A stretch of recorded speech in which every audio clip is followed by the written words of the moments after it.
और अब बात कर लेते हैं उपराष्ट्रपति जगदीप धनखड़ उत्तराखंड दौरे पर आएंगे। 26 अक्टूबर को उपराष्ट्रपति गंगोत्री आएंगे। 27 अक्टूबर को बद्री केदार जाने का कार्यक्रम है।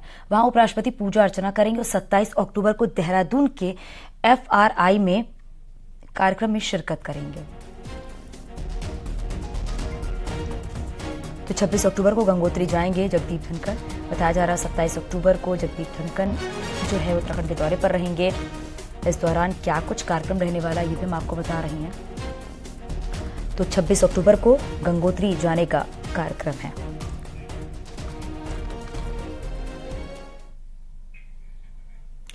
प्रदेश के कृषि मंत्री गणेश जोशी मैक्सिको के दौरे पर हैं।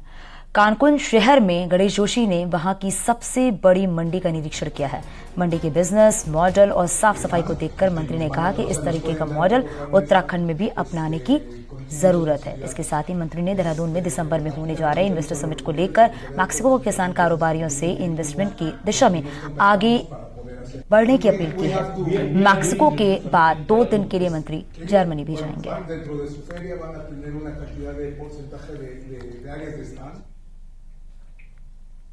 राज्य आंदोलनकारियों को सरकारी नौकरी में 10% क्षैतिज आरक्षण देने के मामले में गठित विधानसभा की प्रवर समिति की रिपोर्ट आने में अभी कुछ और समय लग सकता है और इसी के मद्देनजर समिति का कार्यकाल एक बार फिर से 2 महीने के लिए बढ़ा दिया गया है। यह रिपोर्ट देखिए।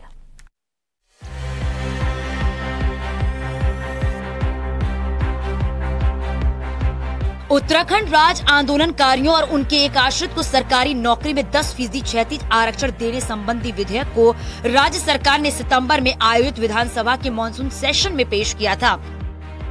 लेकिन चर्चा के दौरान सत्ता पक्ष और विपक्ष के विधायकों द्वारा कई सवाल उठाए जाने से विधेयक को प्रवर समिति को सौंप दिया गया था।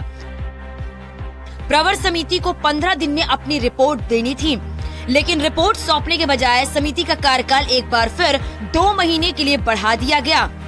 नाराज आंदोलनकारी अब प्रवर समिति और उसके गठन के निर्णय पर ही सवाल उठा रहे हैं। यक्ष प्रश्न है, जिन शहीदों की शहादत और आंदोलनकारियों के बदौलत आप विधायक, मंत्री, मुख्यमंत्री बने हो, स्पीकर बने हो, सब कुछ बने हो, आपको उनकी सुधनी 13 साल से।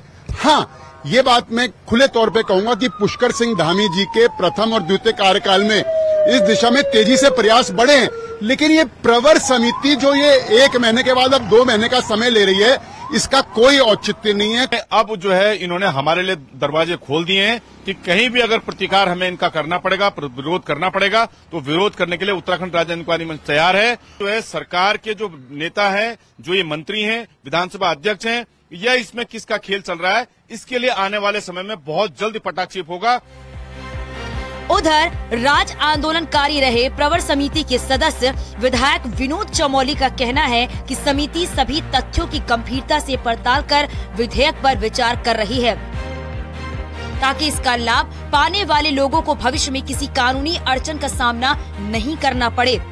तो उनको संदेह की कोई गुंजाइश उसमें नहीं रहनी चाहिए। उनको इतना विश्वास रखना पड़ेगा कि आज जो व्यवस्था मैं बना के जाऊंगा, जो हमारी प्रवर समिति बनाएगी, सरकार बनाएगी, वो फूल प्रूफ होगी, ताकि भविष्य में उनको कोई कठिनाइयों का सामना न करना पड़े। सूत्रों की माने तो इस देरी के पीछे आंदोलनकारियों की एक अच्छी खबर भी है। विधेयक में राज्य आंदोलनकारियों और उनके एक आश्रित को सरकारी नौकरी में आरक्षण देने की बात शामिल थी, लेकिन प्रवर समिति इसमें एक आश्रित की जगह आंदोलनकारियों के सभी आश्रित को आरक्षण देने की बात शामिल करने जा रही है। बहरहाल राज्य आंदोलनकारी 13 सालों से इस विधेयक का बेसब्री से इंतजार कर रहे हैं। न्यूज़ 18 के लिए देहरादून से सुनी नौप्रभात की रिपोर्ट। हरिद्वार से कानपुर तक जाने वाली उत्तरी खंड गंग नहर को 20 दिनों के लिए बंद कर दिया गया है। यूपी सिंचाई विभाग हर साल दशहरे से दीपावली तक मेंटेनेंस के लिए नहर को बंद करता है। विभाग ने 11 नवंबर की रात तक भीमागोड़ा बैराज से नहर का पानी रोक दिया है। उत्तरी खंड गंग नहर जल विहीन हो जाने से दिल्ली, NCR समेत कई जगहों पर पेयजल संकट खड़ा हो सकता है। वहीं पश्चिमी यूपी में खेती की सिंचाई भी प्रभावित होगी। हालांकि अधिकारियों का कहना है कि पेयजल संकट न हो, उसके लिए पर्याप्त पानी दिया जाएगा और इस समय पर कृषि में पानी की मांग कम है, इसलिए किसानों को ज्यादा समस्या नहीं होगी।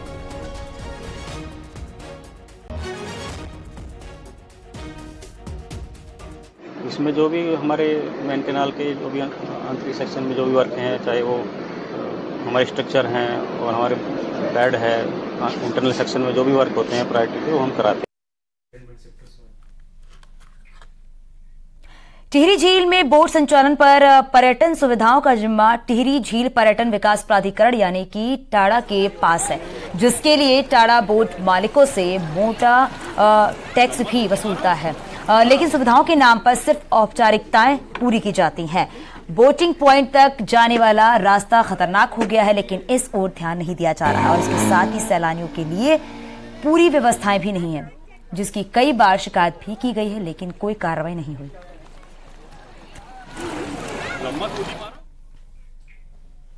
आगे भी खबर जारी है, यहाँ रुकेंगे छोटे से ब्रेक के लिए।